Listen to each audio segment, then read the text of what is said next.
Զրուցում ենք հոգեբան Կարինե Նալչաջյանի հետ։ Կխնդրեմ անդրադառնալ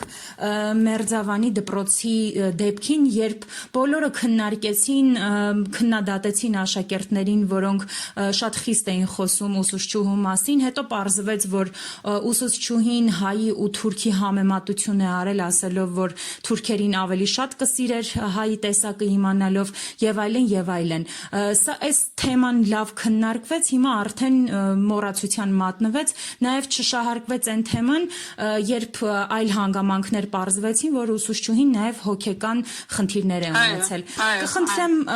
շատ կարճ անդրադառնաք այս դեպքին, նաև աշակերտների պահվածքին։ Քննադատեցին մարդիկ աշակերտների պահվածքը, բայց այնուամենայնիվ հետո պարզվեց, որ իրենց ազգության մասին վիրավորանք է եղել ուսուցչուհու կողմից ամեն դեպքում։ Ուրեմն շատ մակերեսային մոտեցում տեղի ունեցավ երևույթին։ Եվ գիտեք, հենց դա ես նույնիսկ կազմակերպվածության ինչ-որ տարր եմ տեսնում, դրա մեջ։ Դա այն հիմնական մի գործողություններից մեկն էր, որի նպատակը էլի մարդկանց ուշադրությունը շեղելն էր։ Հիմա բոլոր դեպքերում կազմակերպված լիներ, թե կազմակերպված չլիներ, թեև ես հակված եմ առաջինին։ Գիտեք ինչ, երևույթը մատուցվեց շատ մակերեսային կերպով։ Մենք տեսանք էկրանին երեխաներ, այնտեղ մի անկյունում կանգնած ուրեմն ուսուցչուհի, որը մի տեսակ կարծես միայնակ էր եւ երեխաները բոլորը այդպես հարցակում էին գործել եւ հալածում էին ուսուցչին։ Բայց սա ուրեմն ընդամենը խաբկանք է։ Ընդամենը առաջին ամենամակերեսային տպավորությունը։ Սա շատ ավելի խորքային երևույթ էր, որը ներկայացված էր բավականին տգեղ փաթեթավորմամբ, այնպիսի փաթեթավորմամբ, որ ստանանք այն ռեակցիաները, որոնք ստացանք, որ այս ինչ անդաստիրակ երեխաներ են, այս ինչ սերունդ է մեծանում, ուսուցչուհու հետ ինչպես են խոսում եւ այլն եւ այլն։ Ուրեմն իհարկե մակերեսային այդ մոտեցմամբ, երբ մենք նայում ենք եւ իսկապես, այդպեսին չպետք է լինեն ուսուցիչ-աշակերտ հարաբերությունները, երբ ասենք աշակերտները այդպես ուրեմն թիրախավորված ուսուցչին բարձրաձայն ինչ-որ բաներ են ասում, բայց ես միաժամանակ նկատեցի, թեկուզ եթե այդ արտաքին կողմի մասին մենք խոսելու լինենք, երեխաները ընդամենը բարձրաձայն եւ ինչ-որ ժեստիկուլյացիաներ, որ տգեղ էր, իրենք խոսում էին ուրեմն դուքով, իրենք դիմում էին ընկեր էսինչյանով, այսինքն որևէ ուղակի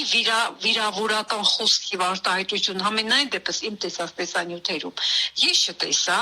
բայց մենք տեսնում ենք, որ երեխաները վշտովված են։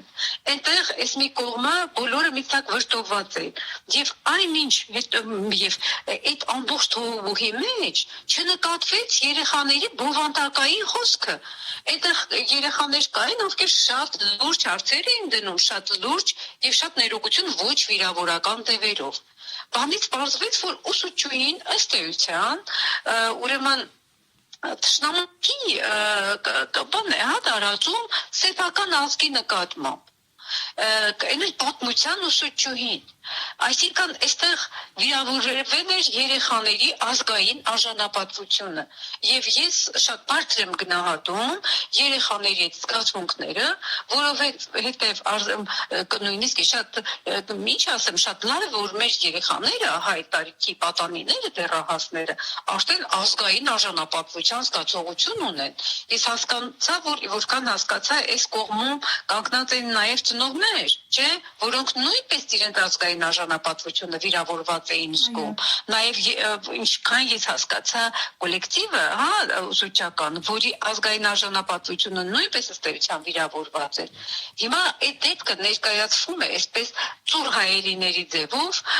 ուրեմն զոհի կերպարանք ստացած ուսուցչուհին, որը իսկապես պարզվեց, որ ուրեմն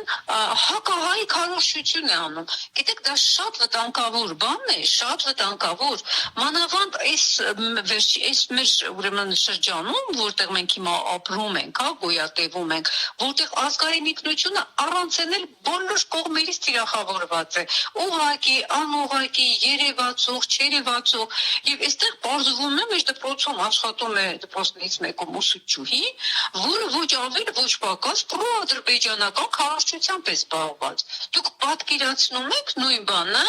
Ադրբեջանում կամ Թուրքիայում։ Դա ուղղակի պատկերացնել օգնել հնարավոր չի, որովհետև իրենց այդ ինքնապաշտպանությունը խմբային շատ ուժեղ է, հա, իսկ մենք այսպես մատների արանքով նայենք եւ ասենք օյ, գիտեք ինչ, կա հոգեբանական պատերազմի զենքեր, իսկ այսպես օպերացիաներ, հա, առանձին, ոնց որ ռազմական ուրեմն գործողությունների ժամանակ, պատերազմի ժամանակ ռազմական օպերացիաներ են լինում, հոգեբանական պատերազմի օպերացիաներ էլ կան։ Եվ այդ օպերացիաներից մեկի բովանդակությունը մի այսպես յուրահատուկ տեսակ կա, հա, որը ես կանվանեի սրտաճմլիկ։ Դուք հիշում եք այն պատին եղերնի ուշարձան բարձրացած։ Այո։ Հիշում եք մոտավորապես նույնպիսի ապրումներ ունեցան մարդիկ, ես հասկանում եմ, ես չեմ խղճահարության, հա, դա շատ լավ հատկանիշ է, բարոյական հատկանիշ է։ Հա, խղճահարվեցին, հիմա շատ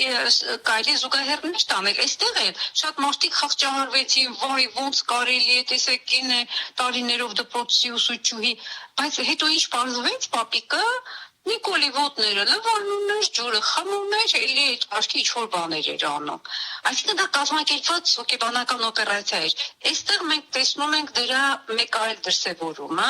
եւ իր հետևանքներով էլ, գիտեք, այնտեղ էր այն պապիկի դեպքում, մեկ էլ մենք տեսանք մարդիկ խղճահարությունից դրդված, ինչ-որ չգիտեմ, փաթեթներով գնացին, մեկը այս հարցում է ուզում օգնել, մեկը մյուս հարցում, դա խոսում է մեր ժողովրդի բարոյական կերպարի մասին, հա, դրական իմաստով, բայց ցավոք սրտի այդ մարդիկ ծուղակի մեջ են։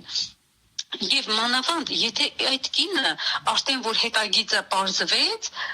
կպարզվեց, որ դա իր համար պատահական չի, ինքը սկզբունքային ձևով ինքը հակահայկական ինչ-որ թեզերի կրող ու տարածող է ինել դպրոցում։ Իմ դիտարկումով այս կինը ոնց որ ուրեմն մի սոաջուն առած, աղավաղված մեր պատմության դասագիր կլինի։ Եվ բացի դրանից ես որպես հոգեբան կարող եմ ասել, եթե մարդը ունի հոգեբանական խնդիրներ, ես որքան հասկացա ունի, չէ, դուք էլ նոր ասեցիք, ինչ-որ նույնիսկ հաշվառված է, հա, ես այդպիսի ինչ-որ ինֆորմացիա էլ ստացա, եթե դա ճիշտ է։ Ուրեմն գիտեք ինչ, հիվանդ մարդուն պետք է օգնել, հիվանդ մարդուն պետք է բուժել։ Հա, հոգեկան խնդիրներ ունեցող, նաև ես տեսնում եմ բարոյական խնդիրներ ունեցող այն իմաստով, որ ապազգային ուրեմն քարոզչություն է իրականացնում երեխաների մոտ դպրոցում։ Այս մարդուն օգնել է պետք։ Եթե մարդը ունի հոգեբանական խնդիրներ, խնդիրներ, հիվանդ է, եկեք հիվանդ մարդուն օգնենք, ոչ թե թողնենք, որպեսզի ինքը վնասի շրջապատին։ Դա այն դեպքն է, երբ հոգեբանական խնդիրներ ունեցող մարդը վնասում է շրջապատի մարդկանց, այն էլ ոչ ավել, ոչ պակաս դեռահասներին ու պատանիներին։